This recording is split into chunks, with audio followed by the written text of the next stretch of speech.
Well, hello and welcome, third graders. Welcome to lesson number 14. And in our second module, we continue our work with rounding numbers, right? Rounding. To round a number is to take it to the nearest, let's say, benchmark.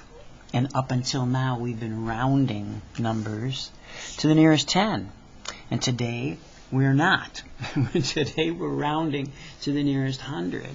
And that's different. And that means we really have to pay careful attention to how we do that. When we rounded to the nearest 10, the choices always were multiples of 10. You could count by tens and know all your choices. 10, 20, 30, 40, 50, 60, etc. Right? Those were the choices when you round by tens. But if you're rounding by hundreds, the choices are the numbers you'd say if you were counting by hundreds. Right? Let's do it together. I'm going to move slow enough so I can write, starting at 0. 100, 200, 300, 400, 500, 600, 700, 800, 900, 1,000. By the way, if you said 1,000 right there, that was right. Yes, indeed, that's 1,000. But if I think of it as 1,000, it actually is going to help me today. And I can see the 1,000 right there. Right? I can see the 10. There's actually a 0 in the hundreds place, but it's 10 hundreds is the same as 1,000. We know that. We've proven that on a place value chart. Let's get another 100. 1,000, 1,100, 1,200, 1,300, 1,400, 1,500, and on we could go. Of course, these numbers also have another name. Once we pass the 1,000 mark, we could say 1,000, 100, 1,200, right? We could. But in today's exercise, if we think of them as hundreds, actually it could help us because what are we doing today? We're rounding to the nearest 100. So we're paying careful attention. These are the choices if we round to 100. Right? They're the choices. Let's do one. Here we go. First number, 156. All right? Sorry about the focus that we've got going on here. 156. Well, how many hundreds are there in 156? 1. All right, so 100 is going to be here at the lower level. And the next 100 after 100 is 200. 200 is here at the top part of our vertical scale, our vertical number line. Right in the middle, we're going to do this again today. We're going to make a mark in the middle and indicate what is exactly in between the 200s. And the difference between them, of course, is 100. What's half of 100? 50. And so it makes sense that this would be 150. All right? Now we plot the 156 as we've been doing. We find where it would be. Well, 156 is just 6 more than 150, right? And it's gonna be really close because in between here we'd have like 160, 170, 180, 190, 200, right? So 156 is going to be really close. I'm going to label it like that. And now we ask ourselves the question, is 156 closer to 200 or is it closer to 100? Well, looking at that mid mark, right, the halfway point, we know it's greater than the halfway point, so we're going to round it up to 200. Now, if I spent more time than you think I needed describing this to you, well, it's the first example. So I'm trying to model all the important parts of labeling this number line so that it's a good tool, an effective tool, so that it makes the answer obvious to you. Reminds me of this one.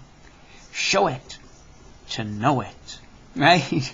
It's the whole point of why we do drawings all the time, right? So let's move to a more challenging one immediately.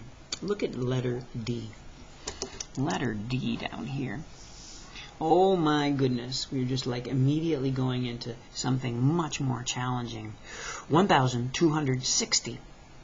So this base level, this lower level, is going to be the number of hundreds in the number right now, right? How many hundreds are there? Now, if you look in the place value chart there, this is cool. I'm going to move this up. This is just a little tool to help us, right? What goes here? Thank you. What goes here? Thank you. Next. Thank you.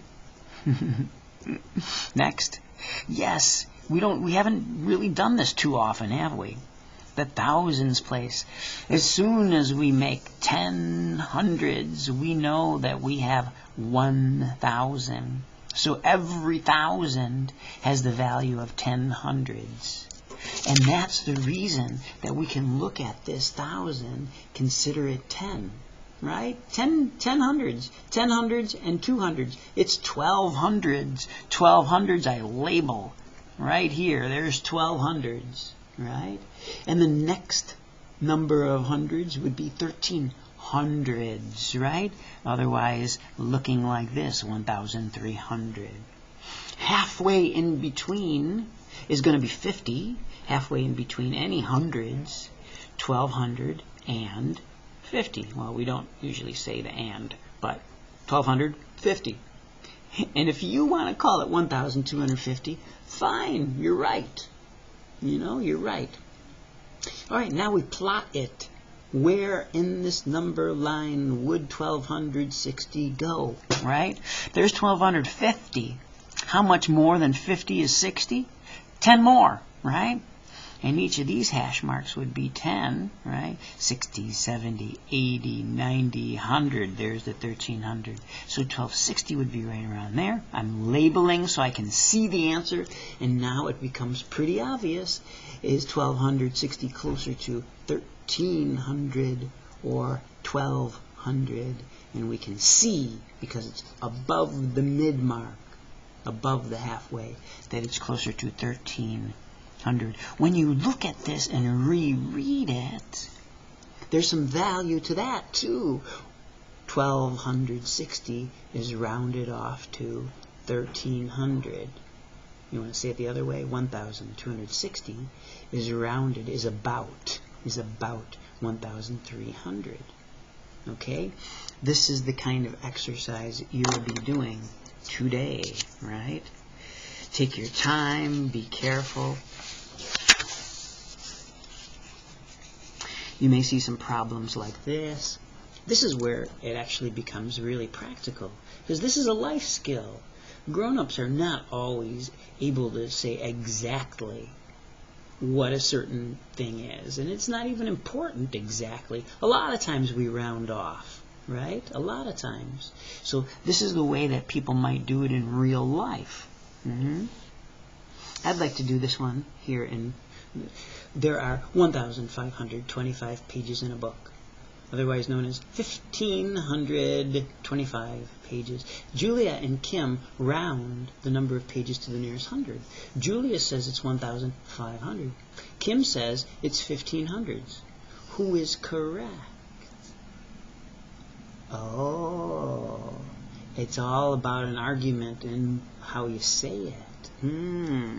Well, I might go like this.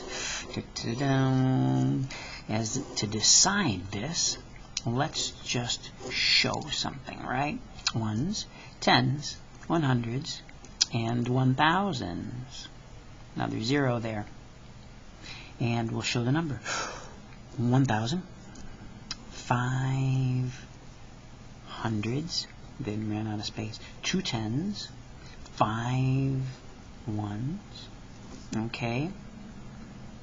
So,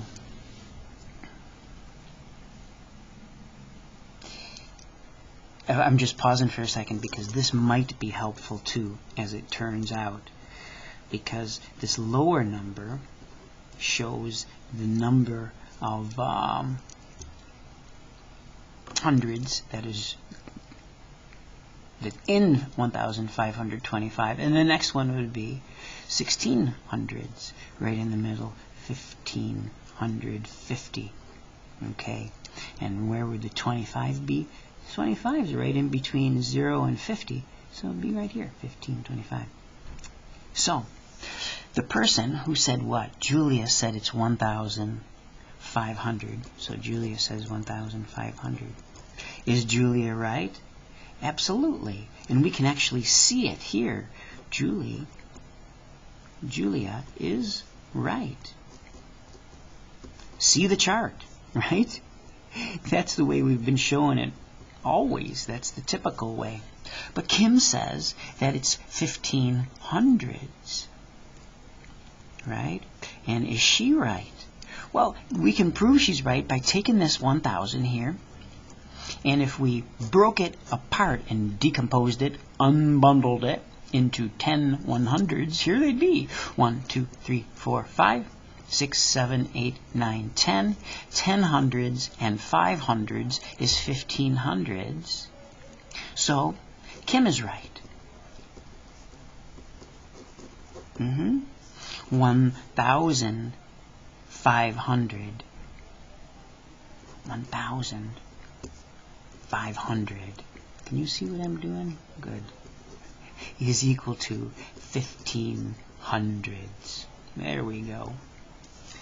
Pretty good. I hope you have fun with this. I hope it makes sense to you.